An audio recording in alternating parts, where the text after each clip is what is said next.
मदन मोहन जी के आने के पहले नहीं शुरू किया गया। तो महागठबंधन की प्रेस कॉन्फ्रेंस यहां पर अब से थोड़ी देर में शुरू होने वाली है और यहां कई मुद्दे जो महागठबंधन से जुड़े हुए हैं वो उठेंगे और किस तरीके से महागठबंधन के नेता अपने इस महागठबंधन को आगे लेकर चलने वाले हैं। 2019 के लोकसभा चुनाव के मद्देनजर सीट बंटवारों पर कैसा पेच फंसा हुआ है या सीटें किसको कौन सी दी जा सकती हैं, इन सब पर मंथन के बाद आज फाइनली प्रेस कॉन्फ्रेंस महागठबंधन के नेता यहां उपस्थित हैं और अब से थोड़ी देर में ही ये प्रेस कॉन्फ्रेंस यहां पर शुरू होगी।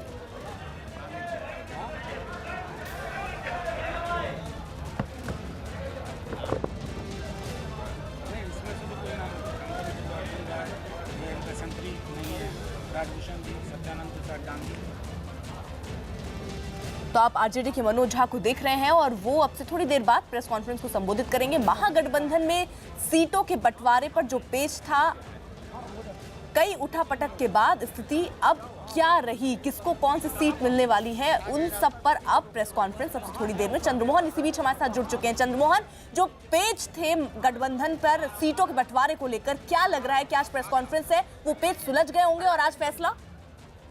बिल्कुल, देखिए अभी जो जानकारी मिल रही है उसके मुताबिक तेजस्वी यादव सबसे बड़ी बात यह है कि इस प्रेस कॉन्फ्रेंस में नहीं पहुंच रहे हैं। आप सीधी तस्वीरें आपको मिल रहा होगा जिसमें मनोज झा और आरजेडी के जो अन्य नेता हैं वो पहुंचे हैं और बाकी जो घटक दल के नेता हैं वो यहां पर पहुंचने वाले हैं, लेकिन तेजस्वी यादव, उपेंद्र कुशवाहा और जो अन्य नेता थे वो अभी तक नहीं पहुंच पाए हैं। तो अब से थोड़ी देर बाद जो प्रेस कॉन्फ्रेंस शुरू होगा उसमें यह तय हो जाएगा कि किसको कितनी सीटें मिली हैं। जो लेकिन सबसे बड़ी बात यह है, जो मुझे जानकारी मिली है उसके मुताबिक आरजेडी को 20 और कांग्रेस को 9 सीट दिया गया है और बाकी जो सीट है वो बाकी घटक दल के जो दल हैं उनको मिला है। तो अब प्रेस कॉन्फ्रेंस शुरू होने जा रहा है और उसमें ऐलान होगा कि कौन सीट किसको दिया गया है। लेकिन सबसे बड़ी बात यह है कि अभी राबड़ी देवी के आवास पर जो वरीय नेता हैं वो अभी भी वहां बैठे हुए हैं, जिसमें कहा जा रहा है कि जीतन राम मांझी और उपेंद्र कुशवाहा अभी राबड़ी देवी के आवास में मौजूद हैं और वहां पर अभी भी मंत्रणा चल रहा है कि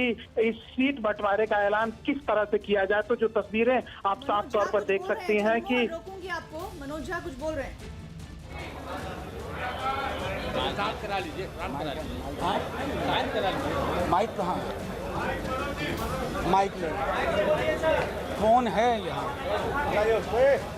उसको ले आइए तो ऑन करके आगे से ले आइए, आगे से ले आइए ले आइए खड़ा कर लाइए। ऑर्गेनाइजर नहीं है। हेलो, बोलिए। हेलो, साफ कराइए, साफ कराइए। हाँ साथियों,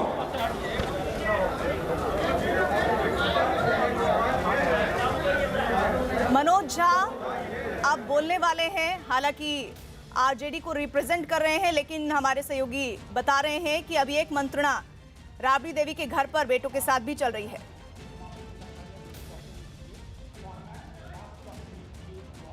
और बहुत जल्द हम लोग एक खुले प्रेस कॉन्फ्रेंस को लेकर के आएंगे। पहले तो 15 मिनट के लिए माफी मांगने दीजिए आप सबसे, हमसे विलंब हुआ। नेता प्रतिपक्ष, आप मुझे अब सारे सवाल आपके लूंगा, बस एक बार विनती है, मुझे अपनी बात रह लेने दीजिए। 10 नंबर सर्कुलर रोड पे नेता प्रतिपक्ष के साथ मैं समझ रहा हूं कि लगातार एक बैठक हुई पिछले कई घंटों से, जिसमें शरद जी थे, खुद नेता प्रतिपक्ष तेजस्वी जी थे, जीतन राम मांझी जी, उपेंद्र कुशवाहा जी, मदन मोहन जी, मुकेश सहनी जी। तमाम पहलुओं पर विचार करने के बाद हमने ये तय किया, जो हमारे कुछ साथियों का भी था, कि प्रेस कॉन्फ्रेंस की फॉर्मेट ये रखी जाए आज के लिए, क्योंकि आज एक सीमित वार्ता में हम लोग आए हैं। मैं अपने तमाम साथियों का आपसे परिचय कराऊं।